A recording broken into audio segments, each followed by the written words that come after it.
Okay,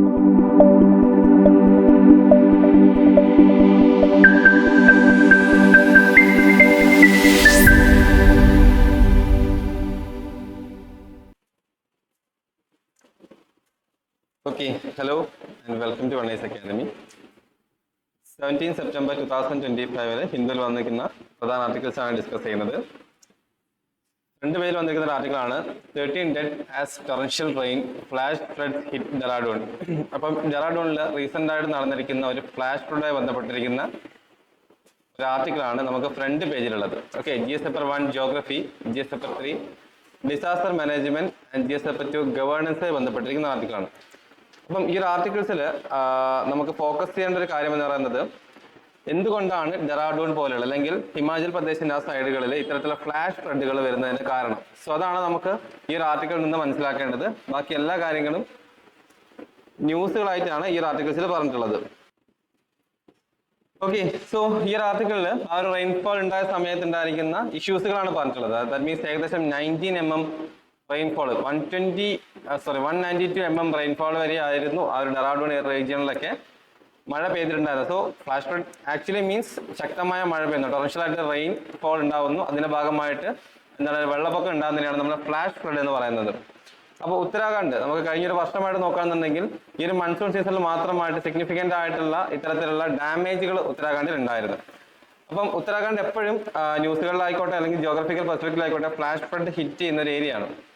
അപ്പം നിങ്ങൾ UPSC പെർസ്പെക്റ്റീവിൽ എന്തുകൊണ്ടാണ് ഉത്തരാഖണ്ഡ് എന്ന് പറയുന്ന റീജിയൺ ഇത്തരത്തിലുള്ള ഫ്ലാഷ് ഫ്ലഡുകളും ഡിസാസ്റ്റേഴ്സും ഉണ്ടാവുന്നതിന് കാരണം. കഴിഞ്ഞ ഒരു വർഷം കൊണ്ട് തന്നെ ഏകദേശം 50-ൽ കൂടുതൽ ഫ്ലാഷ് ഫ്ലഡ് സിറ്റുവേഷൻസ് ആണ് അവിടെ ഉണ്ടായിരുന്നത്. അതിനുശേഷം ആർട്ടിക്കിൾസിൽ പറയുന്നത് പലതരത്തിലുള്ള റെസ്ക്യൂ ആൻഡ് റിലീഫ് എഫേർട്സുകളാണ്. അപ്പം SDRF,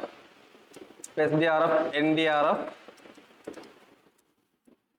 national disaster response fund, അതുപോലെ തന്നെ സ്റ്റേറ്റ് ഡിസാസ്റ്റർ റെസ്പോൺസ് ഫണ്ട് തുടങ്ങിയിരിക്കുന്ന കുറച്ച് കാര്യങ്ങൾ നിങ്ങൾ പ്രിലിംസ് നോട്ടിൽ നിങ്ങൾ നോട്ട് ഡൗൺ ചെയ്ത് വെക്കുക. ബാക്കി ഈ ഒരു ന്യൂസിൽ പറയുന്ന കാര്യങ്ങൾ എന്ന് വെച്ച് കഴിഞ്ഞാൽ അവിടെ ഇവാക്യുവേഷൻ പ്രോസസ് എങ്ങനെയൊക്കെയാണ് നടന്നിട്ടുള്ളത്, അതുപോലെ തന്നെ അവിടെ ഉണ്ടായിരിക്കുന്ന ഡാമേജ്. ഈ ഒരു ഫ്ലാഷ് ഫ്ലഡ് കൊണ്ട് തന്നെ ഏകദേശം 7500 കോടിയോളം നഷ്ടമാണ് അവിടെ ഉണ്ടായിട്ടുള്ളത്. മെജോറിറ്റി ഈ ഒരു ടൂറിസം ഫോക്കസ്ഡ് ആയിട്ടുള്ള സെന്റേഴ്സിലാണ് ഇത്തരം ഫ്ലാഷ് ഫ്ലഡുകൾ അവിടെ നടന്നിട്ടുണ്ടായിരുന്നത്. ദെൻ ഇന്ത്യൻ മെറ്ററോളജിക്കൽ ഡിപ്പാർട്ട്മെന്റ് ഒരു റെഡ് അലർട്ട് ആ ഒരു ഉത്തരാഖണ്ഡിൽ ഇപ്പം ഇഷ്യൂ ചെയ്തിട്ടുണ്ട്.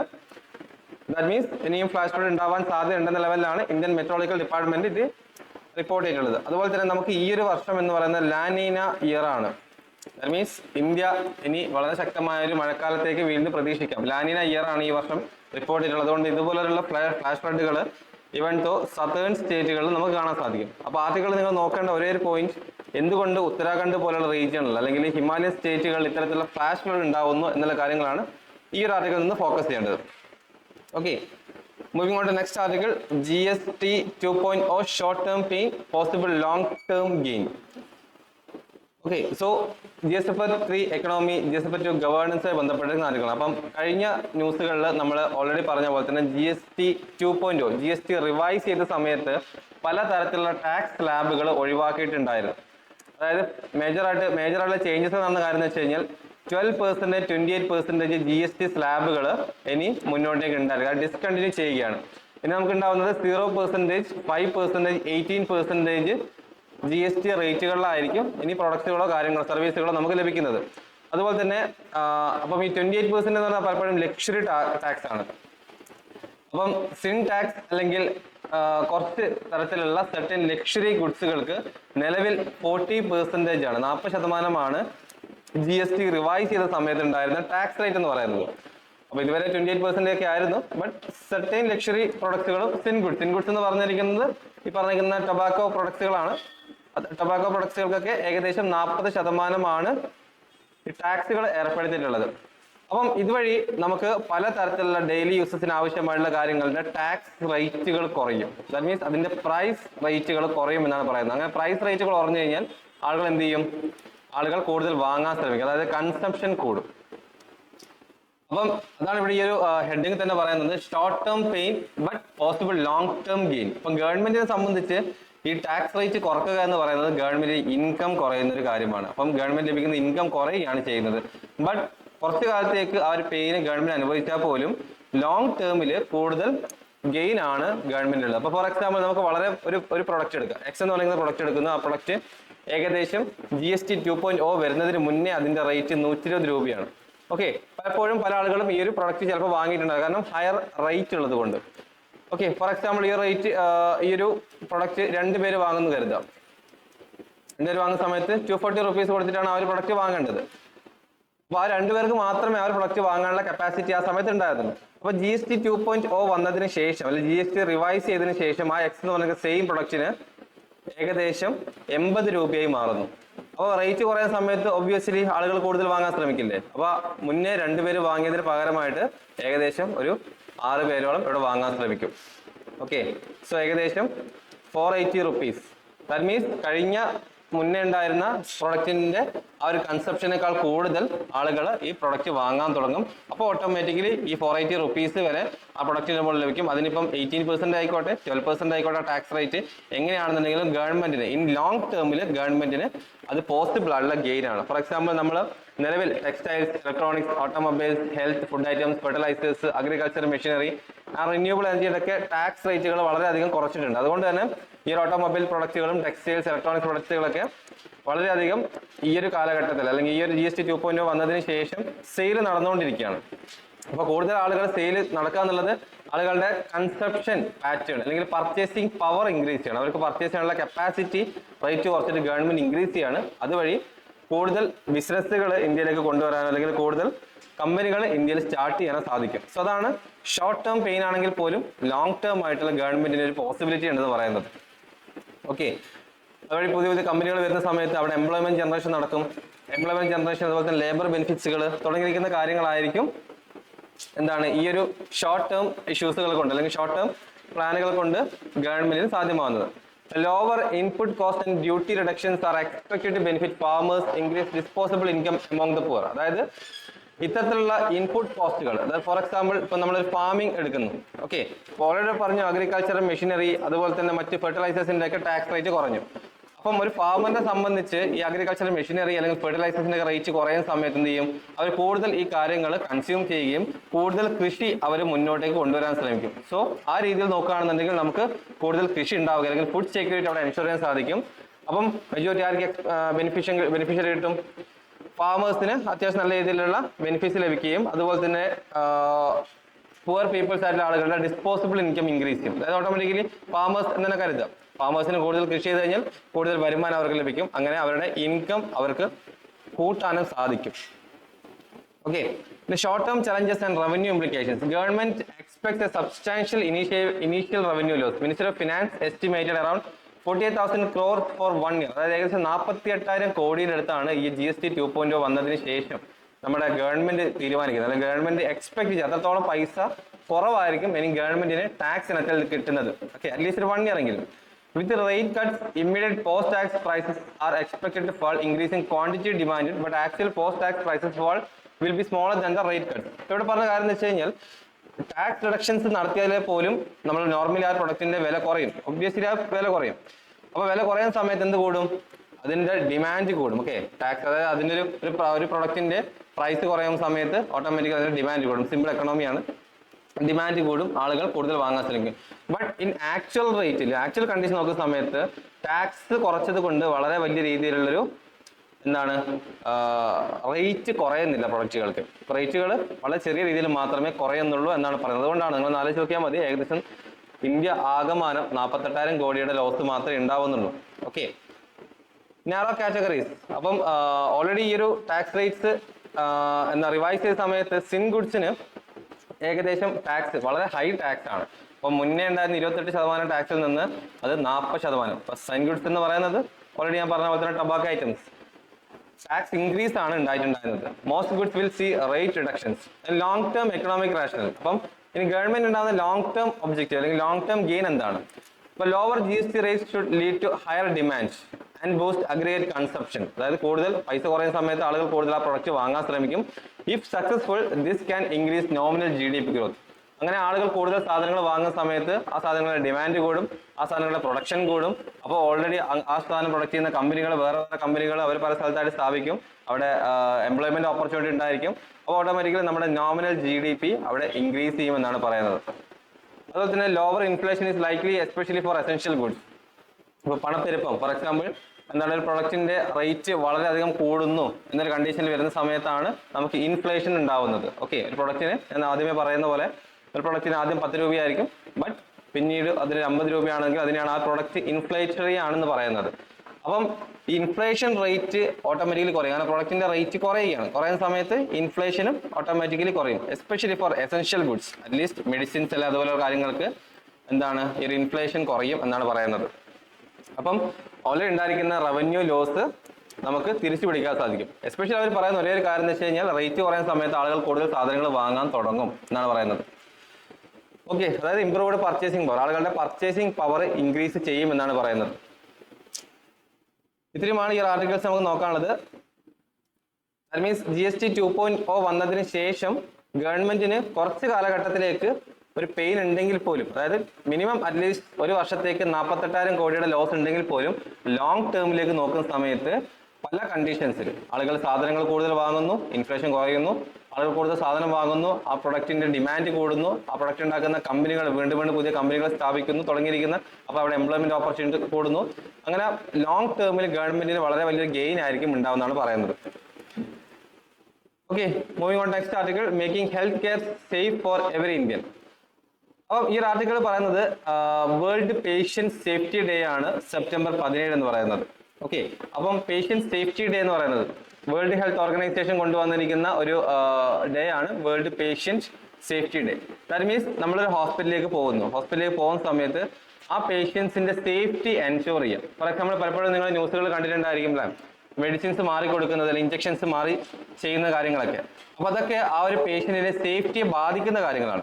അപ്പൊ ഗ്ലോബലി നോക്കുകയാണെന്നുണ്ടെങ്കിൽ ഏകദേശം 10 പേഷ്യൻസിൽ ഒരാൾക്കെങ്കിലും എന്തെങ്കിലും ഹാം, ഹോസ്പിറ്റലൈസേഷൻ കൊണ്ട് ഉണ്ടാവുന്നത്. പലപ്പോഴും ഈ സർജറി സമയത്തൊക്കെ പല മിസ്മാച്ചുകളും കാര്യങ്ങളൊക്കെ വരാറുണ്ട്. പല മിസ്റ്റേക്സുകൾ ഡോക്ടേഴ്സിൻ്റെ അടുത്ത് വരുന്ന സമയത്തും അത് പേഷ്യൻസിന് ബുദ്ധിമുട്ടാണ്. അപ്പം ഗ്ലോബലി നോക്കുന്ന സമയത്ത് ഓരോ 10 പേഷ്യൻസിനും ഒരാൾക്കെങ്കിലും ഈ ഹോസ്പിറ്റൽസിന്റെ സൈഡിൽ നിന്ന് ഏതെങ്കിലും തരത്തിലുള്ള ഹാം സിറ്റുവേഷൻസ് ഉണ്ടാവാറുണ്ട്. അപ്പം അവിടെ സേഫ്റ്റി അവർ എൻഷുർ ചെയ്യുന്നില്ല. ഇനി ഔട്ട് പേഷ്യൻസ് ആളുകൾ നോക്കുകയാണെന്നുണ്ടെങ്കിൽ, ഇപ്പോൾ OP കണ്ടീഷൻസ് നോക്കുകയാണെന്നുണ്ടെങ്കിൽ ഏകദേശം 10 പേഷ്യൻസിൽ 4ഓളം ആളുകൾക്ക് ഇത്തരത്തിലുള്ള ഹാംഫുൾ ആയിട്ട് അല്ലെങ്കിൽ എന്തെങ്കിലും തരത്തിലുള്ള ഇഷ്യൂസുകൾ സംഭവിക്കാറുണ്ട്.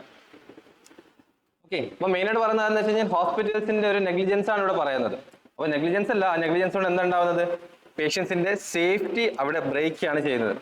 India's rising burden of chronic diseases, cancer, diabetes, heart diseases, mental health issues, increased risk due to complex. അതായത് ഓൾറെഡി ഇത്തരത്തിലുള്ള ക്രോണിക് ഡിസീസുകളായിട്ട് വന്നു, ഇപ്പോൾ ക്യാൻസറോ ഡയബറ്റിക്സോ ഹെർട്ട് ഡിസീസോ ആയിട്ടുള്ള ഒരാൾ ഹോസ്പിറ്റലിലേക്ക് പോകുന്നു. ഇദ്ദേഹത്തിന് ട്രാക്ക് റെക്കോർഡ്സുകളൊന്നും ആ ഹോസ്പിറ്റൽ ആളുകൾക്ക് അറിയില്ല.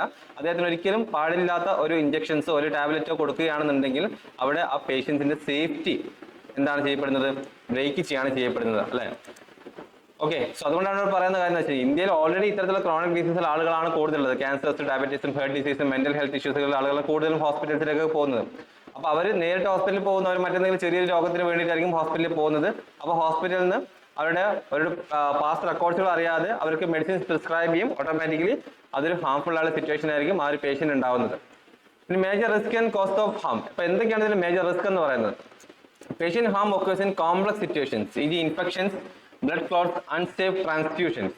അപ്പം മെയിനായിട്ട് സംഭവിക്കുന്നത് എന്ന് വെച്ച് കഴിഞ്ഞാൽ ഇൻഫെക്ഷൻസ് ആണ്. ഇപ്പം ഹോസ്പിറ്റലിലൊക്കെ പോകുന്ന സമയത്ത് അൺസേഫ് ആയിട്ടുള്ള സിറ്റുവേഷൻസോ കാര്യങ്ങൾ വരുന്ന സമയത്ത് അവർക്ക് ഇൻഫെക്ഷൻ സംഭവിക്കാം. അപ്പം അങ്ങനെ അവർക്ക് റോങ് ആയിട്ടുള്ള ഡ്രഗ്, മേ ബി ചിലപ്പോൾ റോങ് ആയിട്ടുള്ള ഡ്രഗ് കോമ്പിനേഷൻ കൊണ്ടായിരിക്കാം, അല്ലെങ്കിൽ ഡയഗ്നോസ് ചെയ്യുന്ന ഡിലേ കൊണ്ടായിരിക്കാം.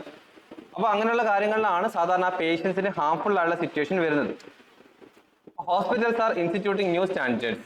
അപ്പം ഓൾറെഡി ഇപ്പം ഹോസ്പിറ്റൽസിൽ പേഷ്യൻസിന്റെ സേഫ്റ്റി എൻഷുർ ചെയ്യാൻ സാധിക്കുന്നില്ല. ഫോർ എക്സാമ്പിൾ നമ്മൾ പലപ്പോഴും പ്രൈവറ്റ് ഹോസ്പിറ്റൽസിന് ഫോക്കസ് ചെയ്യുന്ന കാര്യം, ഗവൺമെന്റ് ഹോസ്പിറ്റൽസിന് പുറമെ ആയിട്ട് പ്രൈവറ്റ് ഹോസ്പിറ്റൽസിനെ നമ്മൾ ഫോക്കസ് ചെയ്യുന്ന കാര്യം നമ്മളുടെ സേഫ്റ്റി എൻഷുർ ചെയ്യാൻ വേണ്ടിയിട്ടാണ്.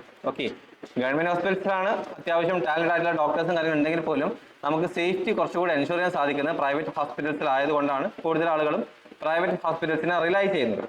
അപ്പോൾ അത് സെയിം സിറ്റുവേഷൻ ഇവിടെ പറയുന്നത്. അപ്പം ഹോസ്പിറ്റൽസിൽ പുതിയ സ്റ്റാൻഡേർഡ്സുകൾ എൻഷുർ ചെയ്യുന്നുണ്ട്. അപ്പോൾ സ്റ്റാൻഡേർഡ്സ് എന്ന് പറയുന്നത് ഇൻഫെക്ഷൻ കൺട്രോൾ, അതുപോലെ തന്നെ സ്റ്റാഫിനെ വ്യക്തമായി ട്രെയിൻ ചെയ്യിക്കുക, ഇന്റേണൽ ഓഡിറ്റ്സ്, പേഷ്യൻസിന്റെ റൈറ്റ്സുകൾ.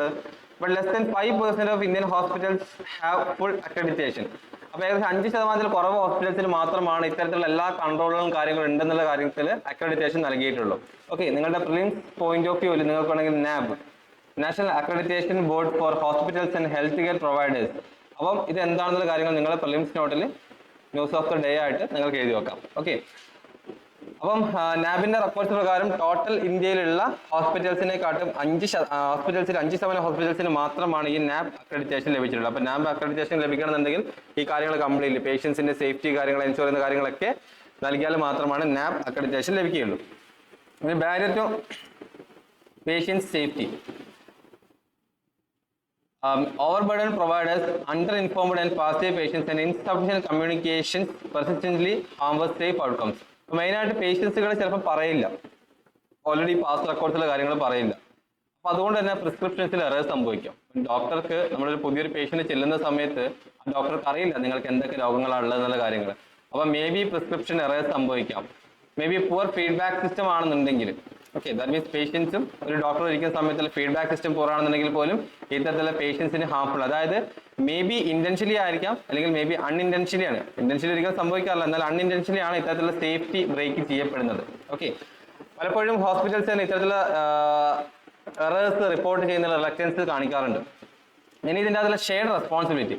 അപ്പോൾ ശരിക്കും പറഞ്ഞാൽ ഇതൊരു ഹോസ്പിറ്റൽ സൈഡിൽ നിന്ന് മാത്രം വരുന്ന ഇഷ്യൂ അല്ല, ഇതൊരു ഷെയർഡ് റെസ്പോൺസിബിലിറ്റി ആണ്. For example, family members and patients must become active partners. ഇപ്പോൾ ഫോർ എക്സാമ്പിൾ ഒരു പേഷ്യന്റിനെ നമ്മൾ ഹോസ്പിറ്റലിലേക്ക് കൊണ്ടുപോകുന്നത് അല്ലെങ്കിൽ പേഷ്യന്റ് സ്വന്തമായിട്ട് പോകുന്ന സമയത്താണെങ്കിൽ പോലും അദ്ദേഹത്തിന് പാസ്റ്റ് റെക്കോർഡ്സ് എന്തൊക്കെയാണ്, അദ്ദേഹത്തിന് ഏതൊക്കെ മെഡിസിൻസ് പറ്റില്ല, അത് പറയാൻ സാധിക്കില്ല, അത് പറയാൻ ആവശ്യമായ നോളജോ കാര്യങ്ങളോ ഇല്ലെങ്കിൽ പോലും അല്ലെങ്കിൽ ഫാമിലി മെമ്പേഴ്സിനെ കൊണ്ടുപോയിട്ട് ഇന്ന കാര്യങ്ങൾ എന്നുള്ള കാര്യങ്ങൾ അവർക്ക് പറയാം. അപ്പം ഹോസ്പിറ്റൽസിന് വ്യക്തമായിട്ട് അവരെ മാത്രം നമുക്ക് എന്ത് പറയാൻ പറ്റില്ല, അവർ മാത്രമാണ് ഈ ഒരു കാര്യങ്ങളിൽ കുറ്റം ചെയ്യുന്നത് നമുക്ക് പറയാൻ സാധിക്കില്ല. എന്ത് വേണം, ഈ ആക്റ്റീവ് ആയിട്ടുള്ള പേഷ്യൻസിന്റെ ഒരു സപ്പോർട്ടും കൂടി ആവശ്യമായിട്ടുണ്ട്. ഓക്കെ, അപ്പം അതായത് പറയുന്നത് കൾച്ചർ ഓഫ് സേഫ്റ്റി എന്ന് പറഞ്ഞിരിക്കുന്ന ഒരു കൾച്ചർ നമ്മൾ കൊണ്ടുവരണം. ഡോക്ടേഴ്സിന്റെ അടുത്തൊക്കെ പോകുന്ന സമയത്ത് ചുമ്മാ നമ്മൾ ആ രോഗത്തിന് പറയുന്നതിന് പകരമായിട്ട് നമ്മുടെ പാസ്റ്റ് റെക്കോർഡ്സും കൂടി പറയാൻ ശ്രമിക്കാം. അപ്പോൾ അതിന് വേണ്ടിയിട്ട് പറഞ്ഞിരിക്കുന്ന കാര്യം പേഷ്യന്റ് അഡ്വൈസറി കൗൺസിൽസ്, അതായത് എല്ലാ ഹോസ്പിറ്റൽസിലും ഒരു PACs. അപ്പോൾ പേഷ്യൻസിനെ അഡ്വൈസ് ചെയ്യുക, ഓക്കെ നിങ്ങൾ ഇന്ന കാര്യങ്ങൾ ഫോക്കസ് ചെയ്യുന്ന കാര്യങ്ങൾക്ക് വേണ്ടിയിട്ട് ഒരു പേഷ്യന്റ് അഡ്വൈസറി കൗൺസിൽസ് കൊണ്ടുവരാം. Then staff and patient education on rights on medication safety. അപ്പോൾ സ്റ്റാഫിനെയും പേഷ്യൻസിനെയും എന്താണ് അവരുടെ റൈറ്റ്സ് എന്തൊക്കെയാണെന്നുള്ള കാര്യങ്ങൾ എൻഷുർ ചെയ്യാൻ വേണ്ടിയിട്ട് അവർക്ക് ക്ലാസ്സുകൾ എടുത്തു കൊടുക്കാം. പിന്നെ സിവിൽ സൊസൈറ്റീസിന്റെ ഇനീഷ്യേറ്റീവ്സ്, NGO പോലുള്ള ഇനീഷ്യേറ്റീവ്സുകൾക്കൊക്കെ വേണമെങ്കിൽ ഹോസ്പിറ്റൽസിൽ വരുന്ന പേഷ്യൻസിനെ ഹെൽപ്പ് ചെയ്യാം.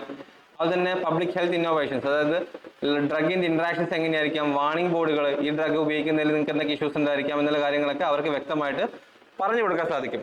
ഇനി പോളിസി ആൻഡ് സിസ്റ്റം ചേഞ്ചസിനായിട്ട്, അപ്പൊ ഇനി എന്തൊക്കെയാണ് ഇനി പേഷ്യൻസിന്റെ സേഫ്റ്റി എൻഷുറൻസിന് വേണ്ടി നമുക്ക് കൊണ്ടുവരാൻ വരുന്ന ചേഞ്ചസുകൾ. First of all, the WHO patient safety framework and Indian policy effort are better accreditation, error reporting and continuous public awareness. അപ്പോൾ ഓൾറെഡി വേൾഡ് ഹെൽത്ത് ഓർഗനൈസേഷൻ ഈ ഒരു പേഷ്യന്റ് സേഫ്റ്റി ഫ്രെയിംവർക്ക് കൊണ്ടുവന്നിട്ടുണ്ട്. അപ്പോൾ അതിന്റെ മെയിൻ കാരണം എന്ന് വെച്ച് കഴിഞ്ഞാൽ എല്ലാ ഹോസ്പിറ്റൽസും അക്രഡിറ്റേഷൻ, നാബിന്റെ അക്രഡിറ്റേഷൻ വാങ്ങുക. എറേഴ്സ് ഉണ്ടെങ്കിൽ അത് ഉടനെ തന്നെ റിപ്പോർട്ട് ചെയ്യുക. അതുപോലെ തന്നെ പബ്ലിക്കിന് അവയർനെസ് നൽകുക, ഇന്ന കാര്യങ്ങളെ പറ്റി അവയർനെസ് നൽകുക. Then the government must renew focus by equipping hospitals, enforcing compliance, prioritizing newborn child safety and supporting community-based advocacy and monitoring. അതായത് ഗവൺമെന്റ് എന്ത് ചെയ്യണം, ഹോസ്പിറ്റൽസിന് ആവശ്യമായുള്ള എക്യുപ്മെന്റ്സ് നൽകാൻ ശ്രമിക്കണം. അവരുടെ കംപ്ലയിൻസ്, പേഷ്യൻസിന്റെ കംപ്ലയിൻസ് ഒക്കെ കറക്റ്റ് ആയിട്ട് അഡ്രസ് ചെയ്യാൻ സാധിക്കണം. അതുപോലെ തന്നെ ന്യൂ ബോൺ അല്ലെങ്കിൽ ചൈൽഡ് സേഫ്റ്റിയെ പ്രയോറിറ്റൈസ് ചെയ്തുകൊണ്ടുള്ള കാര്യങ്ങൾ, കാരണം അവരാണ് കുറച്ചുകൂടി വൾണറബിൾ. ഇപ്പം ന്യൂ ബോൺ ചൈൽഡ്സ് ആയിക്കോട്ടെ അല്ലെങ്കിൽ പ്രഗ്നന്റ് ആയിട്ടുള്ള ലാക്ടേറ്റിംഗ് മദേഴ്സ് ആയിക്കോട്ടെ, അവരാണ് കൂടുതലും ഇത്തരത്തിലുള്ള സേഫ്റ്റിക്ക് വൾണറബിൾ ആയിട്ടുള്ള ആളുകൾ. അപ്പോൾ അവരെ കൂടുതൽ ഫോക്കസ് ചെയ്യാന്നാണ് ഗവൺമെന്റ് പറയുന്നത്. ഇനി അൾട്ടിമേറ്റ് ഗോൾ എന്ന് പറയുന്നത് move beyond isolated efforts to a shared team based model where patient safety is essential to the all health care. അതായത് ഒരു ടീം ബേസ്ഡ് മോഡൽ ആയിരിക്കണം. പേഷ്യൻസും വേണം, ഹോസ്പിറ്റൽസ് വേണം, രണ്ടുപേരുടെയും ഒരു കളക്റ്റീവ് ആയിട്ടുള്ള എഫേർട്ട് ഉണ്ടെങ്കിൽ മാത്രമാണ് ഈ പേഷ്യൻസിന്റെ സേഫ്റ്റി നമുക്ക് എൻഷുർ ചെയ്യാൻ സാധിക്കുള്ളൂ എന്നാണ് ഈ ആർട്ടിക്കിൾസിൽ പറയുന്നത്. Okay, moving on to final article. Portable ion chromatograph brings real world practices to classroom. Okay, science and ടെക്കുമായി ബന്ധപ്പെട്ടിരിക്കുന്ന ആർട്ടിക്കിളാണ്. സയൻസ് ആൻഡ് ടെക് ആൻഡ് എൻവയോൺമെന്റുമായി ബന്ധപ്പെട്ടിരിക്കുന്ന ആർട്ടിക്കിളാണ്. അപ്പോൾ ഈ ഒരു ആർട്ടിക്കിൾ പറഞ്ഞിരിക്കുന്ന കാര്യം എന്ന് വെച്ച് കഴിഞ്ഞാൽ യൂണിവേഴ്സിറ്റി ഓഫ് ടാസ്മാനിയയിൽ അവിടെയുള്ള കുറച്ച് സയന്റിസ്റ്റുകൾ ഒരു അക്വാ മോണിട്രിക്സ് ഡെവലപ്പ് ചെയ്തിട്ടുണ്ട്. ഒരു അക്വാ മോണിട്രിക്സ് എന്ന് വെച്ച് കഴിഞ്ഞാൽ ഒരു റിയൽ വേൾഡിൽ പോയിട്ട് നമുക്ക് എന്താണ് ഈ ഒരു ലാൻഡിൻ്റെയോ അല്ലെങ്കിൽ സോയിൽസിൻ്റെ ഒക്കെ ക്വാളിറ്റി ടെസ്റ്റ് ചെയ്യാൻ വേണ്ടിയിട്ടാണ്. ഫോർ എക്സാമ്പിൾ, നമ്മൾ ഒരു ഏരിയയിലുള്ള ഒരു സോയിലിന്റെ ക്വാളിറ്റി ടെസ്റ്റ് ചെയ്യുന്നതിന് വേണ്ടിയിട്ട്, സ്ട്രെങ്ത് ടെസ്റ്റ് ചെയ്യുന്നതിന് വേണ്ടി നമ്മൾ അവിടുത്തെ സോയിൽ എന്ത് ചെയ്യും, കളക്ട് ചെയ്തിട്ട് ലാബിൽ കൊണ്ടുപോയിട്ട് എക്സ്പെൻസീവ് ആയിട്ടുള്ള ഒരു തരത്തിലുള്ള എന്താണ് ഒരു ടെസ്റ്റിംഗ് ഒക്കെയാണ് ആ സോയിലിനെതിരെ നടത്താറുള്ളത്. ബട്ട് ഈ ഒരു യൂണിവേഴ്സിറ്റി ഓഫ് ടാൻസ്മാനിയയിൽ സയന്റിസ്റ്റുകൾ ഡെവലപ്പ് ചെയ്തിരിക്കുന്ന ഒരു എക്യുപ്മെന്റ് ആണ് ഒരു അക്വാ മോൺട്രിക്സ് എന്ന് പറഞ്ഞിട്ടുള്ളത്. അപ്പോൾ ഈ ഒരു എക്യുപ്മെന്റ്സ് കാര്യങ്ങൾ ഇത് പോർട്ടബിൾ ആണ്, കയ്യിൽ കൊണ്ട് നടക്കാൻ പറ്റും. ഒരു ലോ പ്രഷർ അയോൺ ക്രോമറ്റോഗ്രാഫ് ആണ്.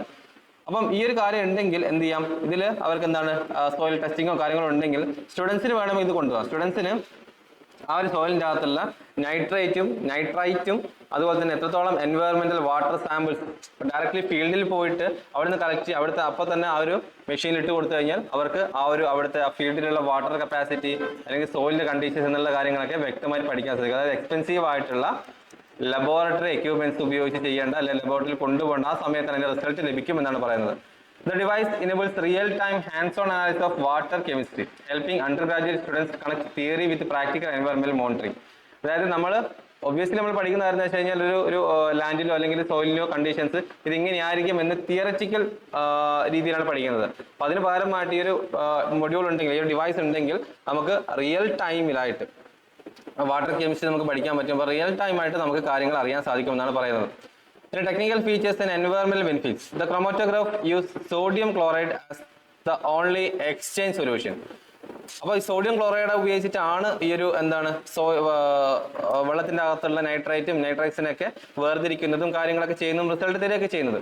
അപ്പോൾ മേക്കിംഗ് ഇറ്റ് എൻവയോൺമെന്റലി friendly, that means sodium chloride എന്ന് പറയുന്നത് അത്യാവശ്യം എൻവയോൺമെന്റലി ഫ്രണ്ട്ലി ആയിട്ടുള്ള ഒരു കാര്യമാണ്. അപ്പോൾ നമ്മൾ ലാബിലൊക്കെ കൊണ്ടുപോകുന്ന സമയത്ത് ലാബിലൊക്കെ ഹസാർഡസ് ആയിട്ടുള്ള കെമിക്കൽസും കാര്യങ്ങളൊക്കെ വെച്ചിട്ടാണ് ഈ ടെസ്റ്റിംഗ് നടത്തുന്നത്. പക്ഷേ അപ്പോൾ അതിൽ നിന്ന് നമുക്ക് രണ്ട് രീതിയിലുണ്ട്. ഒന്ന് റിയൽ ടൈം ആയിട്ട് നമുക്ക് ഫീൽഡിൽ പോയിട്ട് ടെസ്റ്റ് ചെയ്യാൻ പറ്റും. രണ്ടാമത്തത് ഹസാർഡസ് ആയിട്ടുള്ള കെമിക്കൽസുകൾ ഉപയോഗിച്ചുകൊണ്ടുള്ള ടെസ്റ്റിംഗിൽ നിന്ന്, അതായത് ലബോറട്ടറി എക്യുപ്മെന്റിൽ നിന്ന് എക്സ്പെൻസീവ് ആയിട്ടുള്ള ടെസ്റ്റിംഗിൽ നിന്ന് ഒഴിവാക്കി നമുക്ക് ചെറിയൊരു മൊഡ്യൂൾ കൊണ്ടുപോയിട്ട് നമുക്ക് ഈ ലാൻഡിന്റെ അല്ലെങ്കിൽ സോയിലിന്റെ കണ്ടീഷൻസോ അല്ലെങ്കിൽ അവിടെ ലാൻഡ് ഫീൽഡിലുള്ള വാട്ടറിന്റെ സിറ്റുവേഷൻസോ കാര്യങ്ങളൊക്കെ നമുക്ക് അറിയാൻ സാധിക്കും. It separates anions such as nitrogen and nitrate by bypassing water samples through a short column with results closely matching those from standard lab apparatus. It's ഒന്നുമില്ല, നമ്മൾ ഒരു മൊഡ്യൂളിൻ്റെ അകത്ത് ഒരു അപ്പാരറ്റസ് ഉണ്ടായിരിക്കും. അതിൻ്റെ അകത്തേക്ക് എന്ത് കൊടുക്കും, സോഡിയം ക്ലോറൈഡിന്റെ ലിക്വിഡ്സ് ഉണ്ടായിരിക്കും. അതിനകത്തേക്ക് നമ്മൾ ഈ ഒരു ഫീൽഡ് വാട്ടർ നമ്മൾ അതിനകത്തേക്ക് കൊടുക്കും. അപ്പോൾ അതിൽ റിസൾട്ട് വരികയാണ് ചെയ്യുന്നത്. അപ്പം ഈ ഇതിന്റെ ഡിറ്റക്ഷൻസ് കൂടുതൽ ഉപയോഗിക്കുന്നതെന്ന് വെച്ച് കഴിഞ്ഞാൽ അൾട്രാ വയലറ്റ് രശ്മികളുടെ സഹായത്തോടു കൂടിയാണ്. Detection is based on absorbents and ultra violet light. അപ്പോൾ അൾട്രാ വയലറ്റ് രശ്മികളുടെ സഹായത്തോടും കൂടിയാണ് ഇത്തരത്തിലുള്ള ഒരു റിസൾട്ട് ഈ ഒരു മൊഡ്യൂൾ നമുക്ക് ഉണ്ടാക്കി തരുന്നത്. ഓക്കെ, അതുകൊണ്ട് തന്നെ ഈ ഒരു ഇൻസ്ട്രുമെന്റ് നമുക്ക് സ്റ്റുഡൻസിന് നേരിട്ട് സാമ്പിൾസുകൾ കളക്ട് ചെയ്യാൻ വേണ്ടി സാധിക്കും. അതുപോലെ തന്നെ ഫിൽട്ടർ ചെയ്യാനും, അതുപോലെ തന്നെ വാട്ടർ ഡയറക്റ്റ്ലി ആ സൈറ്റിൽ നിന്ന് തന്നെ കളക്ട് ചെയ്ത വാട്ടറിന്റെ കപ്പാസിറ്റി എന്താണ്, അത് എങ്ങനെയാണ് എൻവയോൺമെന്റ് എഫക്റ്റീവ് ആവുന്നുള്ള കാര്യങ്ങളൊക്കെ ഡയറക്ട്ലി സ്റ്റുഡൻസിന് ആ ഒരു ഫീൽഡിൽ പോയിട്ട് അല്ലെങ്കിൽ ആ ഒരു പാടത്തോ കാര്യങ്ങളിലോ പോയിട്ട് തന്നെ അവർക്ക് ടെസ്റ്റ് ചെയ്യാൻ സാധിക്കും. അപ്പോൾ അതുവഴി സ്റ്റുഡൻസിന് ഒരു റിയൽ ടൈം എക്സ്പീരിയൻസ് ലഭിക്കുകയാണ്. തിയറിയിൽ നിന്ന് മാറി ഒരു പ്രാക്ടിക്കൽ എക്സ്പീരിയൻസ് ലഭിക്കുകയാണ്. Engaging students in field analysis enhances understanding of എൻവയോൺമെന്റൽ chemistry, pollution monitoring and concept like nitrogen cycle. അപ്പോൾ നൈട്രജൻ സൈക്കിൾ എങ്ങനെയാണ് ഒരു സോയിലിൽ വർക്ക് ചെയ്യുന്നത്, അതുപോലെ തന്നെ എൻവയോൺമെന്റൽ കെമിസ്ട്രി, അപ്പോൾ പൊല്യൂഷൻസ് ആ ഒരു വാട്ടറിൽ എത്രത്തോളം കണ്ടാമിനേഷൻ ഉണ്ട്, പൊല്യൂഷൻ ഉണ്ടെന്നുള്ള കാര്യങ്ങളും നമുക്ക് ഉടനെ തന്നെ കണ്ടെത്താൻ സാധിക്കും. Such hands on learning bridges the gap between classroom instructions and real world scientific investigation. In a wider implication in research, the research team is refining similar portable solutions to measure ammonia, other nitrogen compounds. അപ്പോൾ research team already ഈ ഒരു equipment അക്വാ മോണിറ്ററിക്സ് എന്ന് പറയുന്ന equipment develop ചെയ്തിട്ടുണ്ട്. അപ്പോൾ the same research team similar ആയിട്ടുള്ള portable devices develop ചെയ്യാൻ പോവാണ്. ദാറ്റ് മീൻസ് സോയിലിൻ്റെ അതല്ല മണ്ണിൻ്റെ അകത്ത് അടങ്ങിയിരിക്കുന്ന അമോണിയ കണ്ടന്റ് എത്രയാണ്, അല്ലെങ്കിൽ വെള്ളത്തിൽ അടങ്ങിയിരിക്കുന്ന അമോണിയ കണ്ടന്റ് എത്രയാണ്, നൈട്രജൻ കോമ്പൗണ്ട്സ് എന്തൊക്കെയാണെന്നുള്ള കണ്ടെത്താൻ ആവശ്യമായിട്ടുള്ള മറ്റൊരു പോർട്ടബിൾ ഡിവൈസ് കണ്ടെത്താനുള്ള ശ്രമത്തിലാണ് നിലവിൽ ഇപ്പം ടാൻസ്മാനിയയിലുള്ള ആ ഒരു സയന്റിസ്റ്റ് എന്ന് പറയുന്നത്. അപ്പം ഈ ഒരു മെട്രിക്സ് കൊണ്ടല്ലേ ഈ ഒരു ഡിവൈസ് കൊണ്ട് കോസ്റ്റ് എഫക്റ്റീവ് ആണ്, പോർട്ടബിൾ ആണ്, സ്റ്റുഡൻസിന് റിയൽ വേൾഡ് എക്സ്പീരിയൻസ് കിട്ടും, തിയറിയിൽ നിന്ന് മാറി ഡയറക്റ്റ്ലി അവർക്ക് പ്രാക്ടിക്കലായിട്ട് പഠിക്കാനും സാധിക്കുമെന്നാണ് പറയുന്നത്. അപ്പം നിങ്ങൾ സയൻസ് ആൻഡ് ടെക് ബേസിൽ അക്വാ മോണിറ്ററിക്സ് എന്താണ്, അതിന്റെ ഉപയോഗം എന്താണ്, അത് എവിടെയാണ് ഡെവലപ്പ് ചെയ്തിരിക്കുന്ന കാര്യങ്ങൾ എന്ന് മാത്രമായിരിക്കും ഇത് നിങ്ങൾ പ്രിലിംസ് പോയിന്റ് ഓഫ് വ്യൂവിൽ ഈ രീതിയിൽ മാത്രമേ ചോദിക്കുകയുള്ളൂ. സോ ആ ഒരു കാര്യങ്ങളിൽ വ്യക്തത വരുത്താൻ ശ്രമിക്കാം. ഇതിലുമാണ് നമ്മൾ ആർട്ടിക്കിൾസ് എടുത്തിട്ടുള്ളത്. അതിൽ മറ്റൊരു ഇമ്പോർട്ടൻ്റ് ആയിട്ടുള്ള ആർട്ടിക്കിൾ, ഒരു ജുഡീഷ്യറിയെ ബന്ധപ്പെട്ടിരിക്കുന്ന ആർട്ടിക്കിൾ നമ്മുടെ ഹിന്ദു ന്യൂസ് പേപ്പറിലുണ്ട്. ആ ഒരു ആർട്ടിക്കിൾ ഒന്ന് വായിച്ചു നോക്കാൻ ശ്രമിക്കാം. Okay, So for any doubts.